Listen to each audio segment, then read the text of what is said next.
Alright y'all, we're back. Hope everybody have a good new year. We're going to work on them speakers today, and I'm going to plumb the key ignition up into the dash today. But before we do that, we're going to take a road trip. We're going to Walmart. We're going to get a new stereo to put in that boat.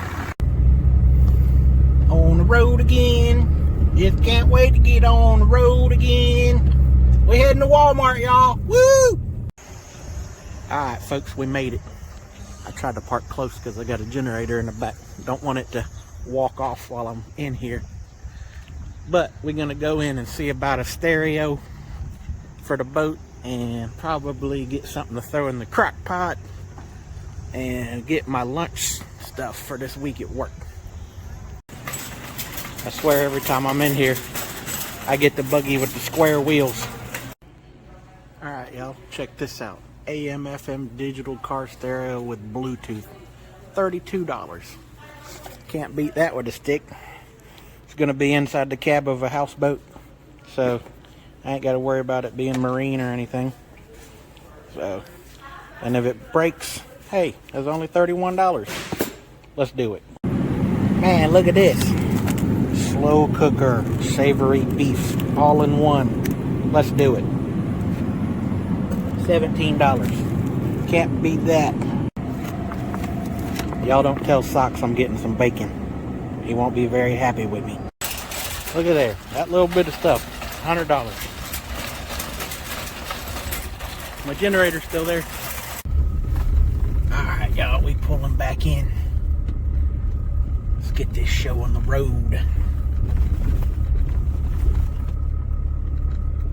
Alright. This gonna be good later. I got this extra mixed vegetables to put in it too. Alright, we're gonna slow cook that all day. Come on, fat baby. Here's some snackies. He's happy now. Alright, y'all.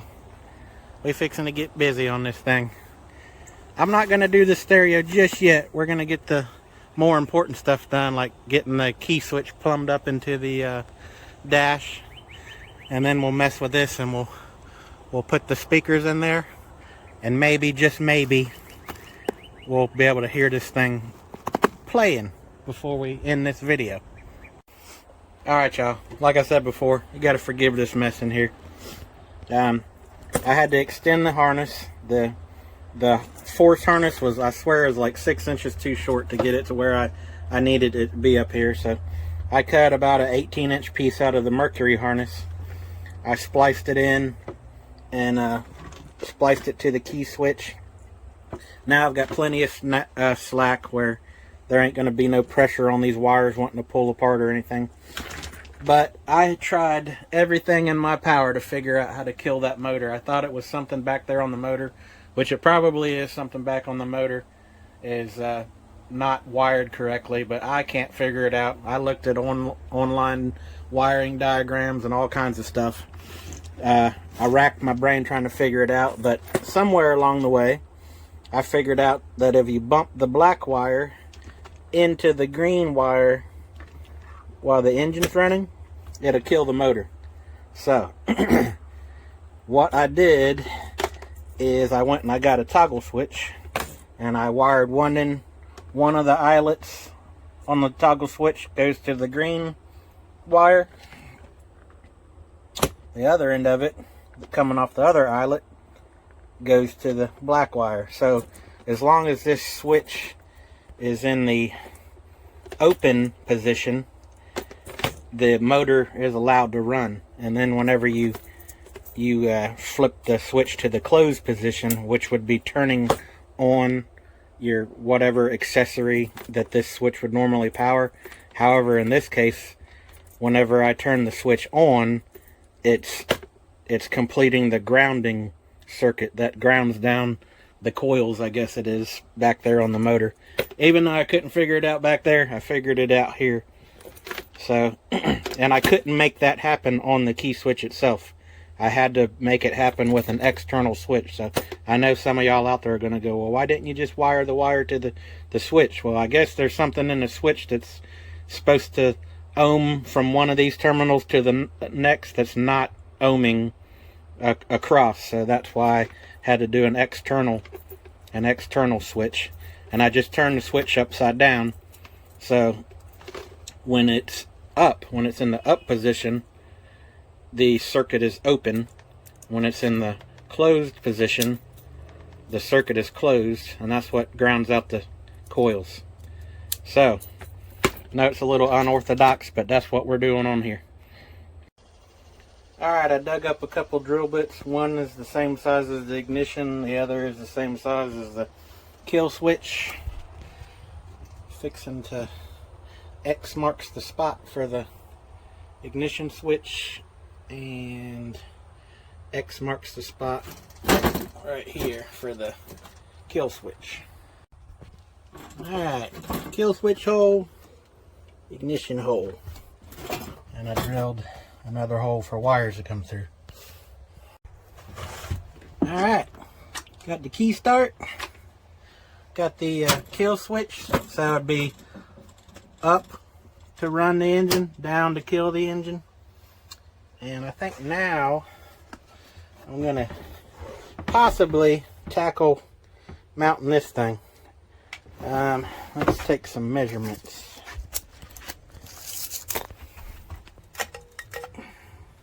It's 5.5 tall, and well, I guess it don't matter how long this is, but it's 5.5 tall, and I'm probably going to put a piece of wood from here to here, which is 20, let's see, 29, let's just say 29.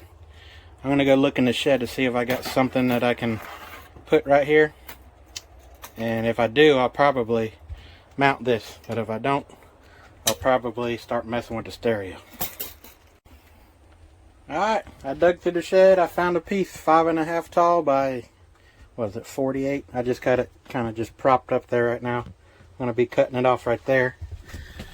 But let's see how this looks. See if I can do all this with one hand. So this is going to mount on there, something like that. And there'll be just a touch of wood above the top and above the bottom. And I need to go get oopsie. Need to go get 1, 2, 3 stainless steel screws about 2.5 to 3 inches long to go through this shifter into that wood. So that's what we're going to work on now. Look at my helper, y'all. That's what he does. He rearranges the furniture on the front porch. He roots the welcome mat out of the way so he can lay on the door. Socks, you were just a grumpy little piggy. You're not helping Daddy at all today. No. Alright. Cut her off with the skill saw. Gave her a little bit of a sand job with the little doohickey there. And don't tell my wife that I used her $1 million cooler as a table. Now he's laying the other way. You gonna help me at all today? No? Okay. Alright. Got it cut to length, got screws started, and it's gonna go somewhere like that. I'm gonna pin one end, and then I'll level it up to where it's the same distance down from this window ledge, and then I'll pin the other end and then finish screwing it. Alright, we got her mounted. We spaced it with a roll of tape.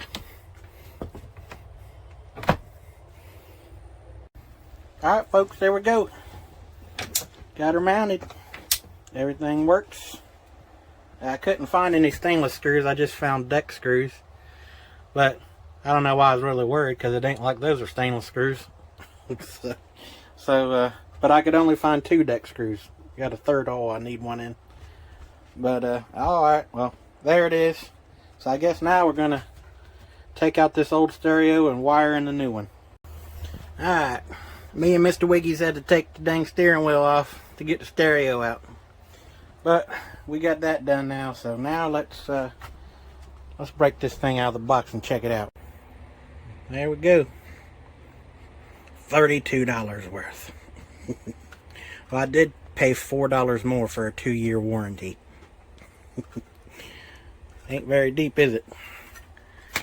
But it comes with instructions, little hooky things. I don't know what them black things are. And a little wiring harness. So I've got 4 speakers to wire to it. So I'm hoping these wires make it where I can wire 4 speakers to it. So here's some instructions. Let's get into it. Alright. The red's the hot, the black's the ground, yellow is the 12 volt memory. I guess I don't think that's very important because I'm going to be killing the battery switch whenever this thing's parked in the yard. But yeah, we got a left front, a left rear, and a right rear. So it's good to go for 4 speakers. I ain't very good at stereo stuff or wiring stuff, so I definitely got to study these instructions. Alright, y'all. I got the little stereo wiring harness taped to the steering wheel shaft so it can hold it for me while I wire all these wires. I'm using little heat 'em up heat shrinks, and it's got the, I don't know if y'all have ever used these. It's got, you put your wires in there and twist them together. So I twisted them wires together, and then I slid this. First I put this on the wire, then I twisted the wires together, and then you slide it up where that little solder ring is around both wires. Then you heat it up. Where'd I put my little torch at? Heat it up with one of these little torches or cigarette lighter. I ain't very good at soldering, and I guess time will tell whether these things is as good as truly soldering. But for somebody like me, it makes it easy. And like I said, time will tell if it'll last. Alright, according to the wiring diagram, there's the left front speaker done. Alright, y'all, I got this one all ready to go. Let's see how it works.